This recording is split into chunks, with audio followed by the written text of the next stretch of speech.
Hi friends, कैसे हो आप लोग। स्वागत है आपका अपने channel math research centre Aryan sir पर। तो फ्रेंड्स, आज मैं फिर से लेके आया हूँ आपके लिए एकदम नया कहानी। काफ़ी ज़्यादा डरावना और भयानक है। तो चलिए बिना वक्त गवाए कहानी को शुरू करते हैं। शीर्षक का नाम है भूतिया घर। मेरा नाम मोहित है। मैं आज लगभग पिछले 5 घंटे से लगातार ड्राइविंग कर रहा हूँ, क्योंकि मैं आज ऑफिस के काम से हरिद्वार से हिमाचल एक हफ्ते के लिए जा रहा हूँ। मुझे वहाँ अपने ऑफिस की तरफ से ही रहने को घर मिला हुआ है। वैसे जो घर मुझे वहाँ रहने को मिला है वो घर मेरे बॉस के दोस्त का घर है, और उस घर में लगभग 10 सालों से कोई नहीं रहता।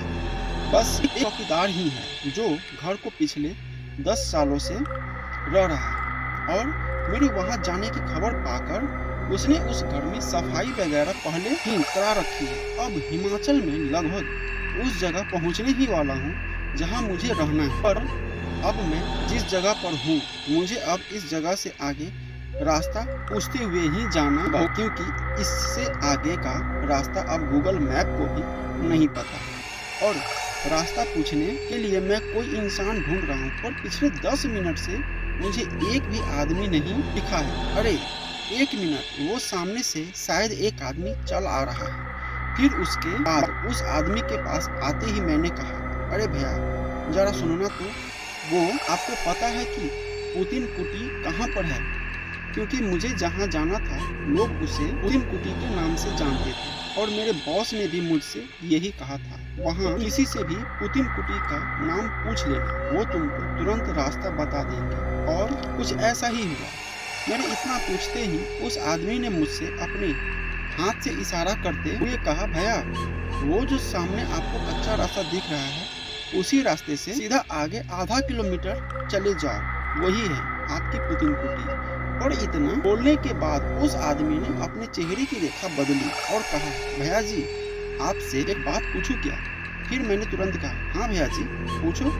फिर उस आदमी ने कहा, भैया आप उस पुतिन कुटी में क्यों जा रहे हैं? क्योंकि उसमें तो कोई भी नहीं रहता, बस एक बुढ़ा चौकीदार ही रहता है, और मुझे तो वो चौकीदार भी कुछ सही नहीं लगता। मैंने उस आदमी की बात सुनकर कहा, भैया मैं वहाँ कुछ समय के लिए वहाँ रहने जा रहा हूँ, पर आपको वो चौकीदार क्यों सही नहीं लगता? मतलब मैं कुछ समझा नहीं। फिर उस आदमी ने कहा, भैया लोग कहते हैं कि वो पुतिन कुटी भूतिया है, और उस चौकीदार के अलावा कोई वहाँ नहीं रह पाता, खुद उस पुतिन कुटी का मालिक भी नहीं।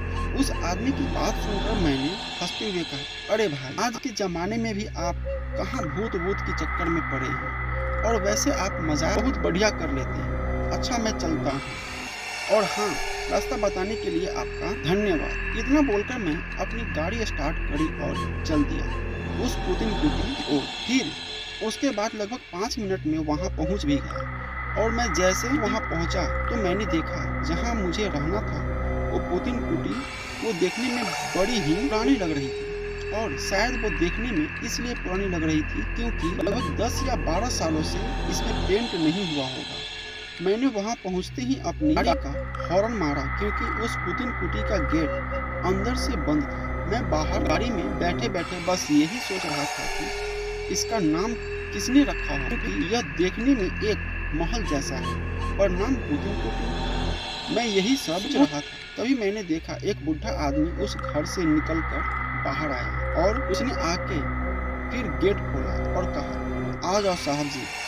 उसके बाद मैं अपनी गाड़ी गेट के अंदर ले गया। फिर मैंने गाड़ी वहीं खड़ी करी, और जैसे ही मैंने अपना बैग लेकर अंदर जाने को हुआ तभी पीछे से चौकीदार ने कहा, रुकिए साहब जी मैं आपको आपका कमरा दिखा देता हूँ। फिर उसके बाद वह बूढ़ा चौकीदार मेरे आगे आगे चलने लगा, और मैं उसके पीछे पीछे। और जैसे ही मैंने उस घर को अंदर से देखा तो मेरी आंखें फटी की फटी रह गई, क्योंकि वो घर नहीं था बल्कि एक महल था। उसके बाद वो चौकीदार मुझे मेरे कमरे तक ले गया, और वो जैसे ही वापस जाने हुआ तभी मैंने उससे कहा, अरे काका यहाँ कोई आसपास ढाबा वाबा है? फिर उस चौकीदार ने कहा, जहाँ से तुम अभी आए थे उधर से ही उल्टे हाथ की तरफ मुड़ जाना, वहाँ एक ढाबा है।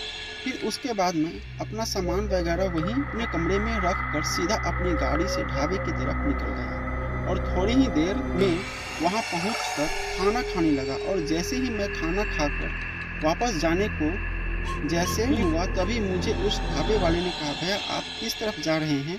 अगर आप नीचे की तरफ जा रहे हैं तो इस लड़के को भी नीचे तक छोड़ देना। फिर मैंने कहा, नहीं भैया मैं तो उस कुटुंब की तरफ ही जा रहा हूँ। मैंने इतना बोलने के बाद पता नहीं उस ढाबे वाले को क्या कि उस ढाबे वाले के भी चेहरे की रेखा बदलने लगी। उसने कहा, भैया आप उस पुतिन कुटी में क्या करने जा रहे हैं? वहाँ तो कोई भी नहीं जाता। फिर मैंने कहा, भैया मैं वहाँ कुछ समय के लिए रहने को आया हूँ। फिर उस ढाबे वाले ने कहा, भैया आपको नहीं पता क्या उस पुतिन कुटी के बारे में? फिर मैंने कहा, क्या नहीं पता?